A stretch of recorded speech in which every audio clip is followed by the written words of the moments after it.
Hello, everybody, and welcome to the Wake Up Report. Let's get right to it. This comment in particular stood out, and I says I got to do a show about this. The comment comes from a Mr. Hound Dog 183, and thank you, Mr. Hound Dog, for your comment, because the truth is an absolute bitter pill to swallow. Even though you're talking about my man, even talking about my boy, President Obama, I'm sorry. You know, Mr. Hound Dog is right, but he wrote, LMAFO, these hardcore niggas feel more comfortable working with a strong, competent, white alpha male leader than the feminine Chicago Negro beta male Obama. Their kike Jew faggot mayor Negro Eric Holder, Negro Loretta Lynch, Negro DHS Jay Johnson, Negroes Jesse Jackson and Al Sharpton, on and on. Clearly, these gangs respect Trump because they can see that he is a man of action and results that doesn't back down or take any bullshit. Getting tired of winning yet. You can't make this shit up. And what that is in reference to is a CBS News headline that Mr. Hound Dog, and I'm glad he did this, he put that link and he put where you could go and check it out for yourself. Ohio pastor claims Chicago gangs want to work with Trump to fight crime. Now, of course, you insult Obama and I don't like it. You know, Al Sharpton, Jesse Jackson, I don't care. But I couldn't help but be intrigued by the headline, so I went and found exactly what Mr. Hound Dog 183 was referencing to. Check it out. Daryl Scott, pastor, New Spirit Revival Center, and black Trump supporter. But speaking of the community, let me just say this real quick. I told you I'm going to try to throw it in. I was recently contacted by some of the top gang thugs in Chicago for a sit-down. They reached out to me because they associated me with you. They respect you. They believe in what you're doing. And they want to have a sit-down about lowering that body count. So in a couple of weeks, I'm going in Chicago. I think it's a great idea because Chicago is totally out of control. Well, I let them know. I said we got to lower that body count. We don't want to talk about anything else. Get that body count down. And they agreed that the principals, they can do it. These are guys straight from the streets, no politicians, straight street guys. But they're going to commit that if they lower their body count, we'll come in and we'll do some social programs. So they're in agreement. If they're not going to solve the problem, and what you're doing is the right thing, then we're going to solve the problem for them, because we're going to have to do something about Chicago. Because what's happening in Chicago should not be happening in this country. But they want to work with this administration. Good. They want to. They reached out. I didn't reach out to them. They reached out to me. They want to work with this administration. They believe in this administration. They didn't believe in the prior administration. They told me this out of their mouth. But they see hope with me. I love that. And all I have to say is, you know, black man, you's a bitch. You're just some straight up bitches. Now, I don't know if what this pastor is saying is true. I don't know if he talked with any Chicago gangs, but the fact that, and Donald Trump went to meet with these people and sit down and talk with these people. And he told them to their face that what you're doing is despicable.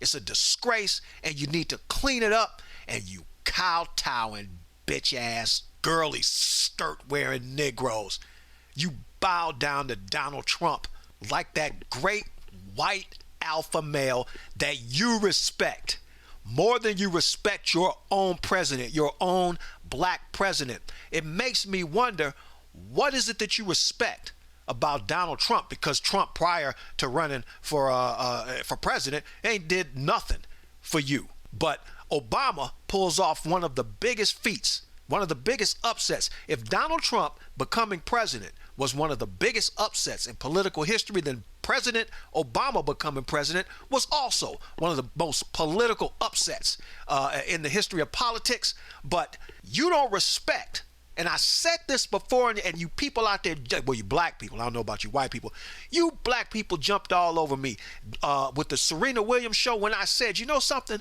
I really don't think black people like each other. They really don't.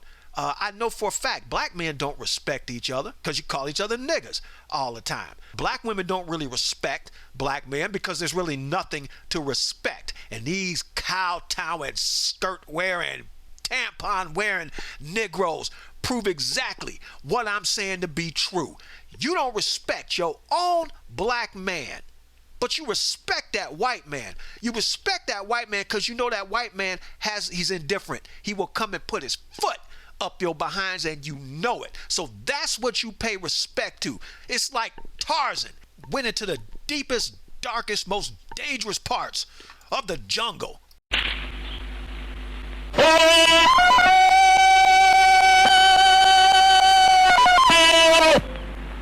And you bootlicking Negroes sat there and worshipped at the altar of the great white Tarzan, that great white alpha male. That's Donald Trump. If a black man came into these blighted out, violence-ridden urban areas and tried to clean it up, you niggas would fight him tooth and nail. You do everything in your power to make sure that he fails. But a white man comes in and basically threatens you. You bow down and you bootlick, and you willing to do any and everything you can to accommodate that white man. For all your big dick swinging black swagger, all right, all you are is a bunch of neutered men. You don't do nothing without the approval or without that white man co-signing on your slave asses to get out there and do something. Now, of course, you're going to have some black man somewhere that's going to be a vocal opponent to what this pastor has said.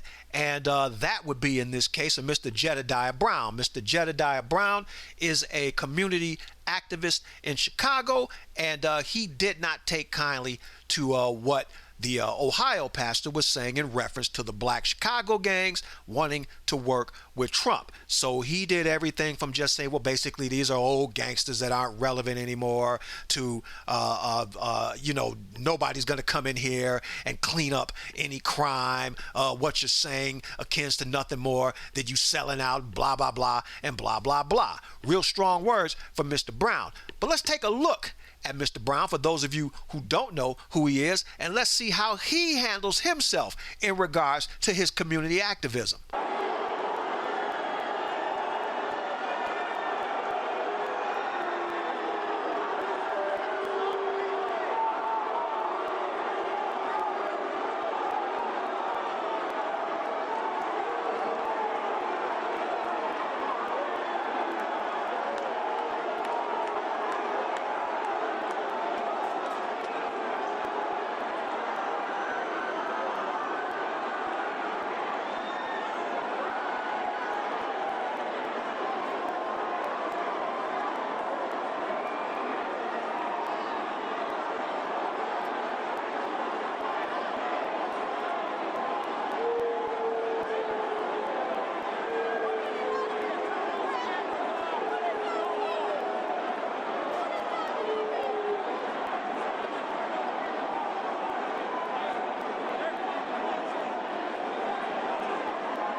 Now, a telltale sign of someone who wields no power, has no power, is absolutely powerless, is to lash out and disrupt and be as destructive as they possibly can. They will destroy, much like when black people burn down their own neighborhoods and loot their own stores, when something goes on that they don't like. For example, a police officer shooting and killing a criminal for doing criminal acts. Well, a powerless person always resorts to disrupting those who have power. Have you ever noticed that no Donald Trump supporters ever went to a Democratic convention or a Democratic gathering and disrupted that gathering, but they always go over to Trump's side to disrespect and disrupt things? After all his years of living in Chicago, after all of his community activism, well, I don't particularly know how long he's been an activist, but let's say 3 years. It's safe to assume he's been an activist for about 3 years or so. You've done absolutely nothing. You've achieved absolutely nothing. You could not go into those neighborhoods and you could not get those blacks to put those guns down and stop being so violent, stop being so savage. You couldn't do it. They would wind up shooting and killing you. So basically, most of your barking and your yelling and your threatening comes from the safety and the confines of a Trump rally or a Trump administration where you can disrupt without fear of getting shot and killed. Why don't you disrupt the violence and the savagery and all of the negativity that's going on with them Negroes in Chicago? They will bury your monkey ass, and you know it. So it is quite clear that Mr. Brown is a media whore. Mr. Brown loves the attention. Mr. Brown seeks power. And what does the average black man desire most of all when he gets power? Well, I give you 10 good reasons. 1, 2, 3, 4, 5, 6, 7, 8, 9, 10. Access to white women, access to money, access to status, and access to power. So white men out there, the black man really doesn't hate you because of what you've done to him. The black man hates and resents you because you will not allow him to be you.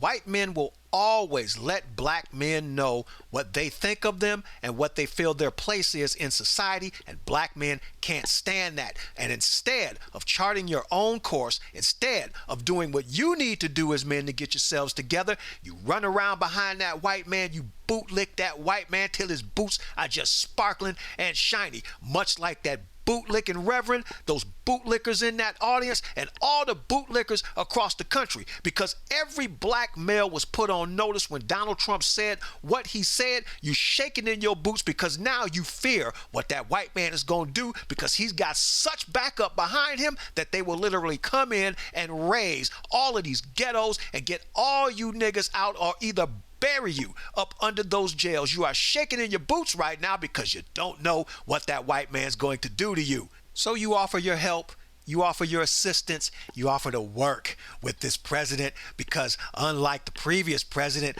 we respect you and we'll do whatever you say. So since so many of you, and it's quite obvious, want to play the part of a bitch to Donald Trump, this is what I suggest you do. You see these guys?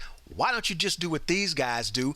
Springtime's almost here. Follow them to your local women's wear department and get ready to buy your high heels, your pantyhose, your tampons, your skirts, your dresses, and little pretty flowers you can put in your hair, because that's the state that you currently in, black man. You either a thugged out punk with absolutely no guts and you'll bow down to that white man whenever he tells you to, or you little girly girl that wears skirts and high heels and flowers in your hair and you're about as bitched out as a bitch could possibly be. From one true alpha male to all you little bitches out there, this is KTM and the Wake Up Report saying...